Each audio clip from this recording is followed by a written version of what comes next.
Udah tertampil belum? Udah. Oke, ini untuk tampilan di mobile. Jadi tadi disuruh untuk nampilin dua line data. Jadi kita pakai dua chart data di sini buat dapetin data pertama sama data keduanya. Nah, untuk ngaturnya itu sama aja kayak yang pas bikin satu line data, tinggal atur X sama Y-nya. Tadi tinggal kita kurangnya di line kedua, yaitu 12, 28, dan XY-nya yang terakhir itu 318. Jadi ini tampilannya akan seperti ini. Mungkin kalau mau diatur buat area bisa diubah di sebelah kanan bawah sini. Oke, jadi seperti itu. Sekian, terima kasih. Oke, mantap Kak Adit. Sip, lanjut. Tadi Salman, silakan Salman. Baik Kak Alay, terima kasih atas waktunya. Ini saya izin share screen ya Kak.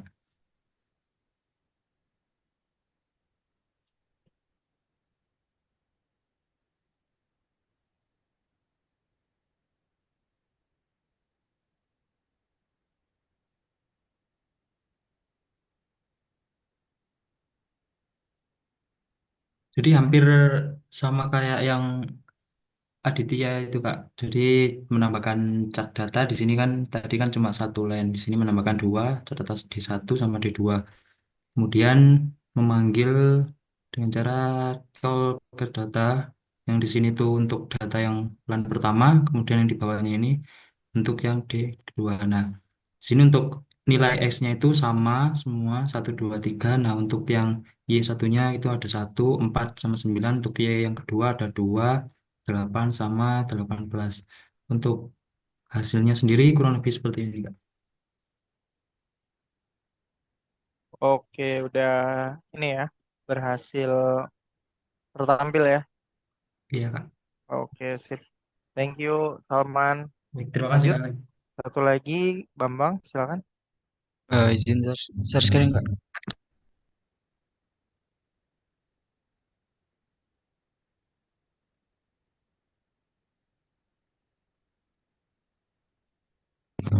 Udah kelihatan belum layar Kak? Ya, udah, silakan. Buat blognya gini, jadi pada saat screen satu itu diinisialisasi maka chart satu itu akan menampilkan legend. Legendnya itu yang bagian di bawah ini yang warna hitam ini. Terus chart du chart data 2D yang pertama itu bakal berwarna biru, terus yang kedua itu bakal berwarna merah, terus buat yang di bawahnya ini sama kayak yang Adit sama Salman tadi, eh, X1 X1 pada Y1 pada X1 di data satu itu satu, terus eh, mungkin sama Kak, buat hasilnya tuh gini, bentar Kak.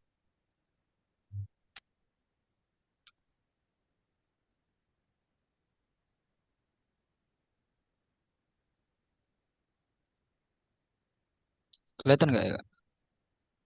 Ya, udah terlihat. Ah, mungkin itu aja. Terima kasih. Oke, thank you, Bambang. Mungkin ada lagi yang mau ini sharing, boleh?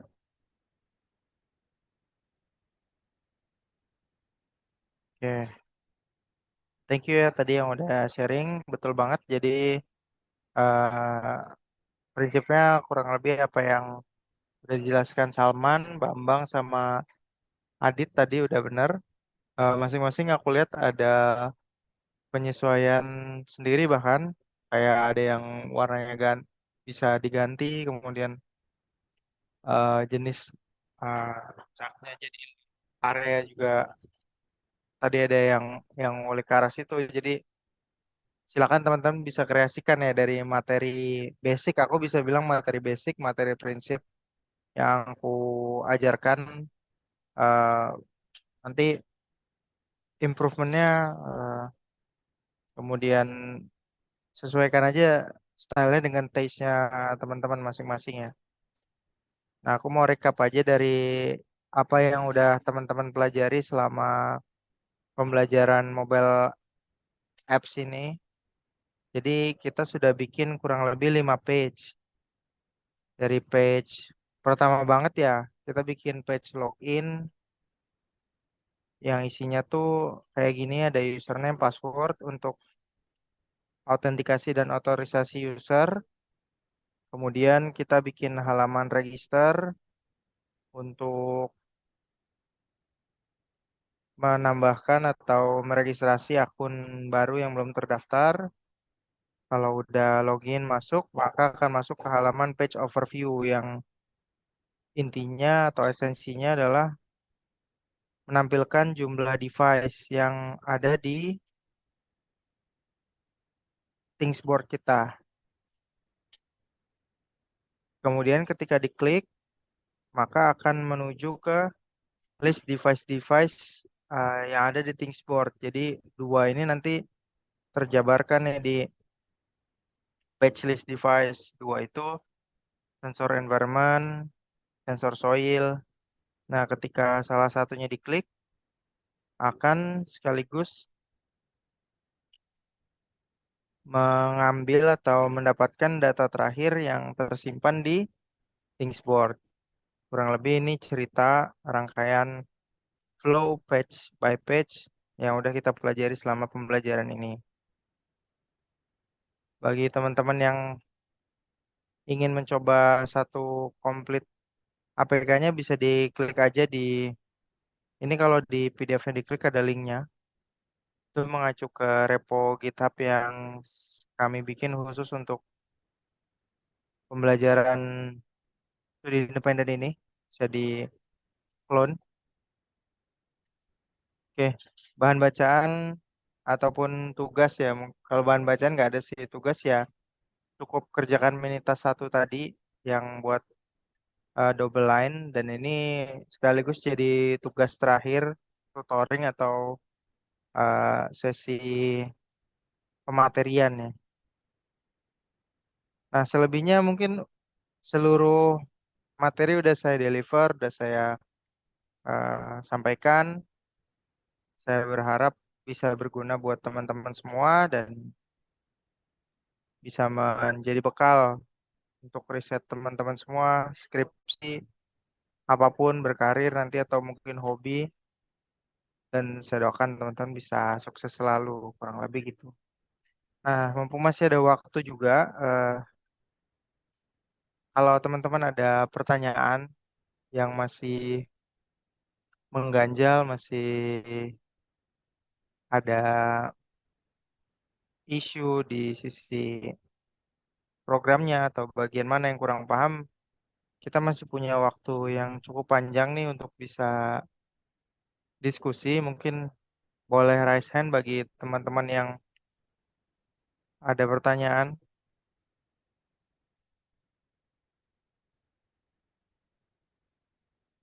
Silahkan Kak Salman. Kalau ada lagi boleh raise hand juga ya kayak Kak Salman. Silahkan Kak Salman. Baik, sebelumnya terima kasih Kak Ali atas waktunya. Ini di sini saya langsung saja, saya mau nanya tentang Postman ini Kak sama ThinkSport. Nah, kita kan kemarin kan biasanya kayak konfigurasinya itu lewat JWT token. Nah, itu tuh kita sering ada keluhan gitu Kak di bagian Postman-nya. Nah, saat pakai JWT tokennya itu kita pakai JWT token kemudian di send di Postman-nya itu sering banget tokennya itu expired gitu Kak. Apa kayak kadaluarsa gitu Kak. Nah, itu kenapa sih dah? Itu tuh solusinya gimana Kak kalau misalkan kodenya itu kadaluarsa atau expired gitu Kak? Soalnya sering banget gitu Kak terjadi. Nah, itu kan menyebabkan error gitu Kak. Mungkin Oke, betul seperti banget. itu saja sih Kak. Oke, betul banget Kak Salman. Jadi esensi dari JWT token itu sendiri, ya aku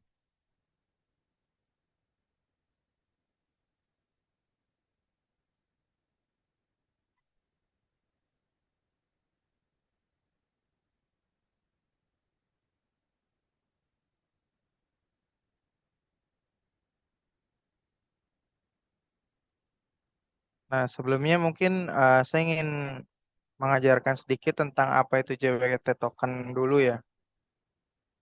JWT token itu format data yang eh, terbuka dan pada dasarnya siapapun bisa membuka.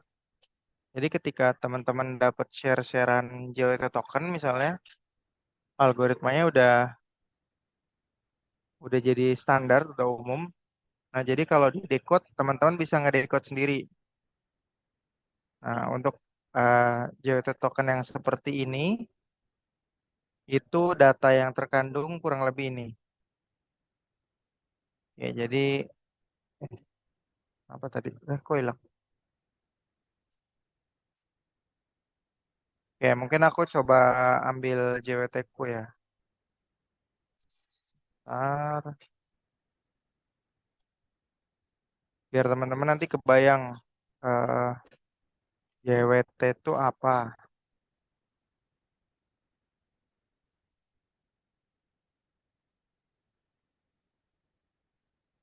Oke, di sini aku udah ngambil JWT ku.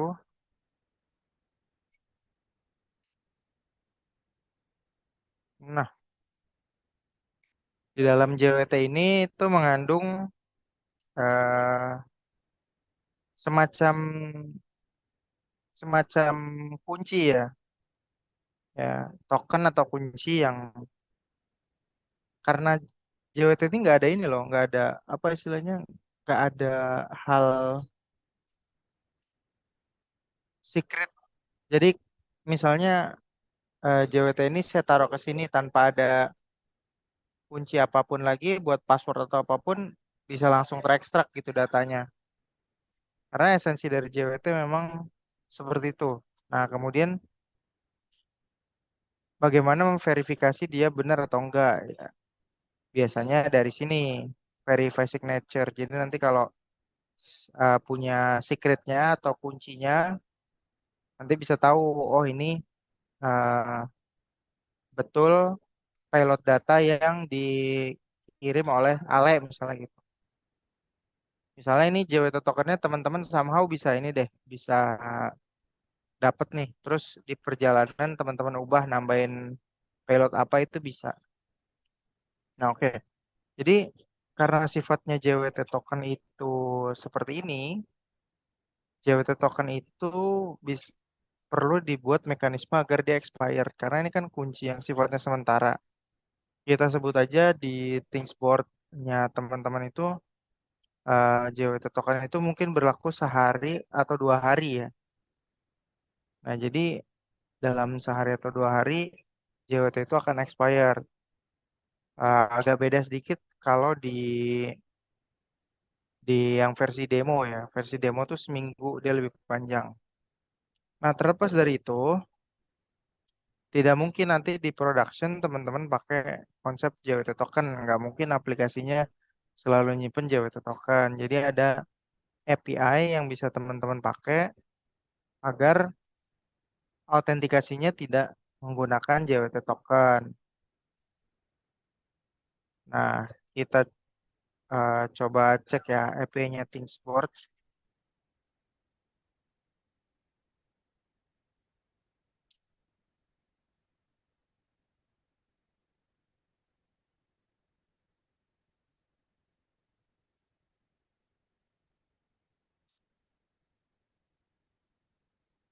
Nah, mekanisme autentikasi yang digunakan bisa menggunakan username password.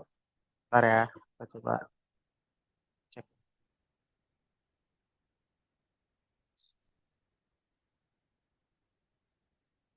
Nah, jadi di sini tuh ada banyak API yang belum kita explore sebenarnya. Kita tuh explore memang saya mengajarkan ke API-API yang secara flow pembelajaran ini bisa membuat teman-teman paham konsep IoT. Ya, namun di sini ada beberapa API juga yang bisa teman-teman pakai. Coba ya, saya cari login gitu ya. Oke, login benar.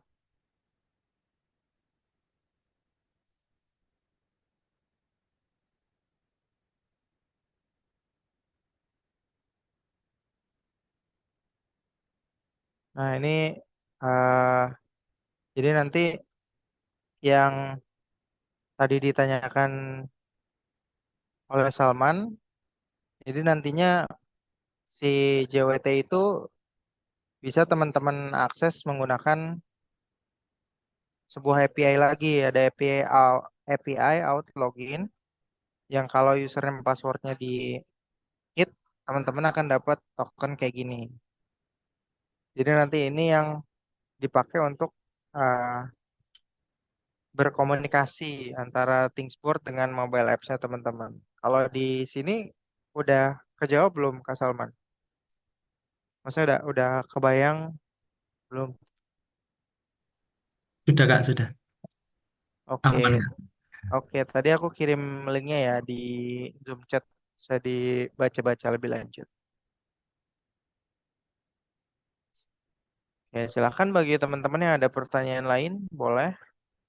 Masih banyak waktunya.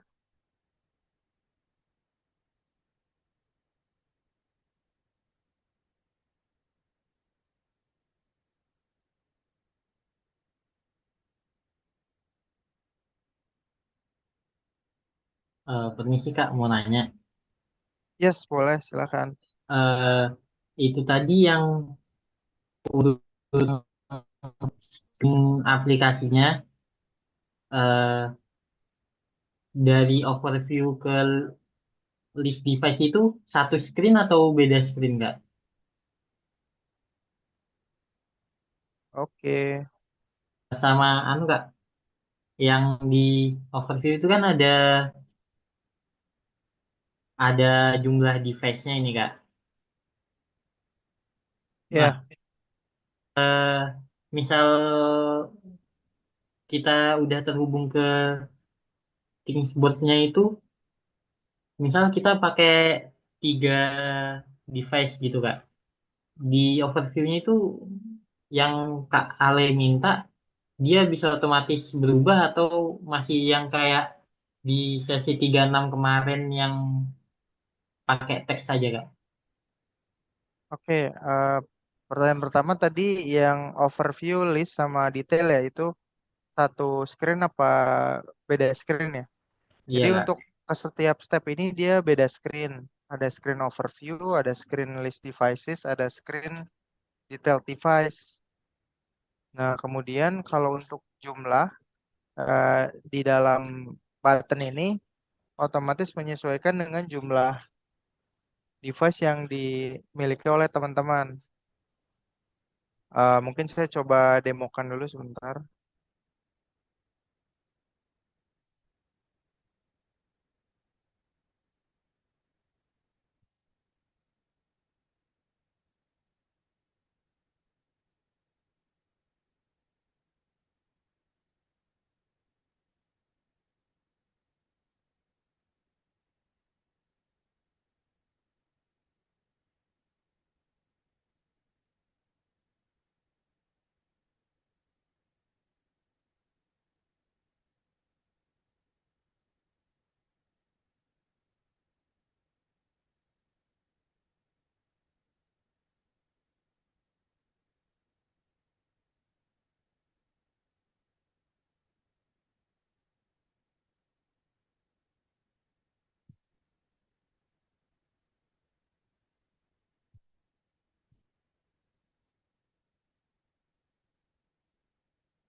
Oke, nah jadi username-nya Ale2, Ale2. Kemudian masuk, oh ini token expired. Persis seperti yang dibilang siapa tadi? Salman. Token expired. Sebentar ya, saya update token saya dulu.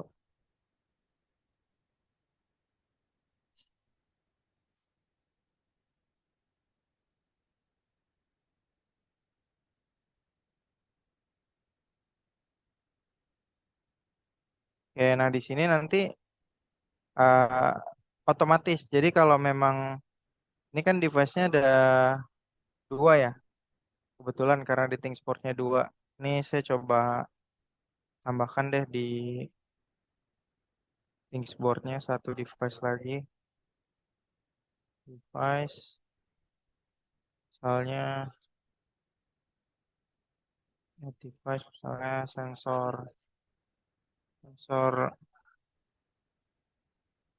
kualitas, kualitas sensor udara lah ya, udara. Nah ini assign to customer, eh variety add. Berarti harusnya ada tiga kan ya? Ada tiga. Kita coba refresh. Coba tiga.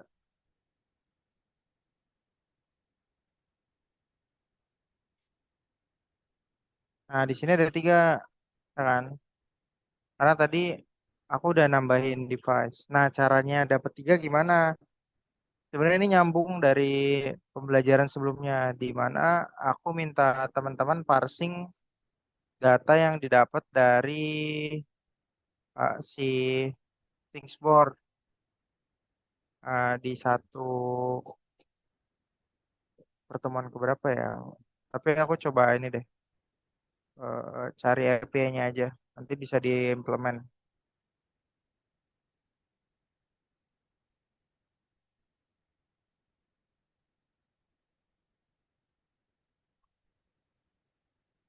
Nah, di sini ada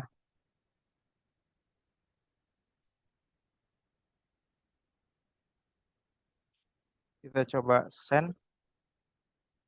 JWT masih, oh JWT masih belum expired.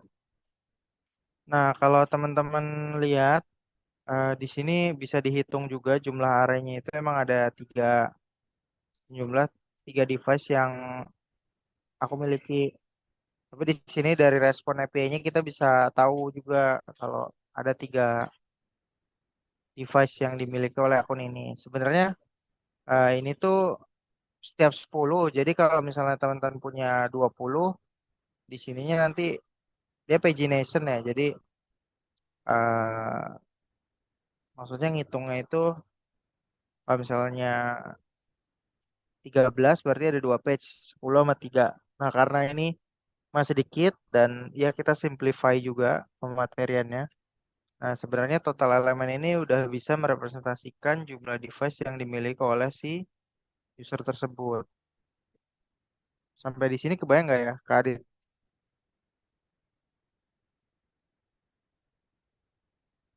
Bener, tadi yang nanya Adit bukan ya? Iya, Kak. Oke. Kira-kira kebayang nggak, Kak? Kalau dari sini konsepnya. Eh, Sedikit, Kak. Jadi intinya tiga itu aku dapat dari mana, aku parsing data ini sih. Kalau cara parsingnya udah tahu kan ya? Parsing data objek, eh ya dari objek gitu.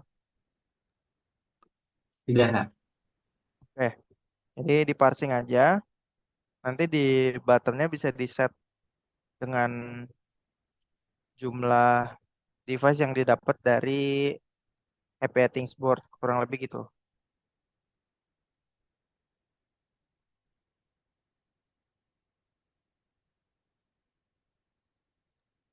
Oh, baik, Kak. Saya coba dulu. Terima kasih, Kak. Sama-sama. Boleh nanti collabs aja sama siapa tadi tuh yang nanya, Salman ya mungkin boleh kalian diskusi lah eranya kita kolaborasi. Kemudian jawab pertanyaan Kak Nabila ya. Mineta satu bebas pakai blok TinyDB ya Kak, makasih. Mineta satu harusnya nggak pakai TinyDB sih, bahkan pakainya chart.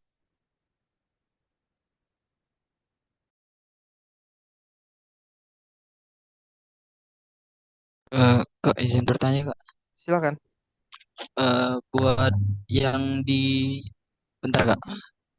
Kalau nggak salah namanya itu list device Kak. Nah di list device itu kan misal kita punya 5 device, berarti kan di situ ada 5 baris ya Kak. Maksudnya, Ya, nah itu di misal kalau diklik Kak, diklik diklik kan masuk ke detail device. Nah, detail device itu apakah satu screen Kak di setiap device-nya itu atau beda-beda Kak? Misal diklik screen sensor environment itu bakal ke screen sensor environment atau di screen detail device tapi tampilannya sensor environment. Eh, ya, aku paham Ribet ya Kak. pertanyaan. Ya, aku paham pertanyaannya. Ya, jadi eh, total keseluruhan aplikasi ini hanya memiliki 5 screen aja. Nah, kontennya kok bisa dinamis kontennya ya kan? Kontennya kan dinamis karena kita kan menggunakan API. Ini kita dapat bukan dari codingan. Maksudnya kita dapat bukan karena hardcode. Dua ini bukan karena hardcode, tapi memang dapat dari API. Ini juga eh, dua ini list ini didapat karena dari API responnya gitu. Jadi aplikasi juga harus nampilin as is apa yang diinikan dari API. Nah, kemudian detail device ini kalau misalnya saya punya 5 device apa 5 screen? Enggak, kalau punya 10 device apa 10 screen? Enggak, satu screen aja cukup. Nah, bedanya nanti kan pas teman-teman ngeklik ini, teman-teman sekaligus ngirim device ID. Kan kemarin kita udah belajar tuh cara dapat data terakhir dari device ID. Jadi device ID-nya dikirim dari screen satu ke screen yang lain pakai TinyDB. Nah, di sini yang ngehit ke API. Aku mau data terakhir untuk device ID ini gitu. Oke Kak, makasih Kak. Kebayang ya tapi konsepnya? Kebayang nggak? Kebayang ya? Oke, sip.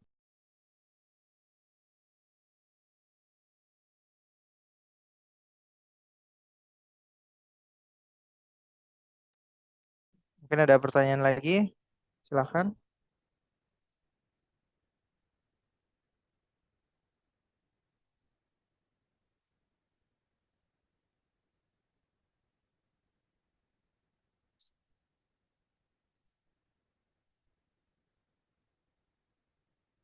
Nggak ada pertanyaan? Oke, baiklah. Kalau memang tidak ada pertanyaan, eh sekali lagi saya ucapkan selamat pada teman-teman yang sudah menyelesaikan tutoring studi independen IoT malam hari ini. Saya pribadi, Faris Ale Muda, Ale, dan sekaligus mungkin mewakili Katio ya. Kalau mentor mungkin masih ketemu kayaknya ya sama mentor ya. Kalau tutor hari ini kayaknya terakhir. Saya dan Katio mengucapkan terima kasih banyak atas antusias teman-teman atau mungkin saat lagi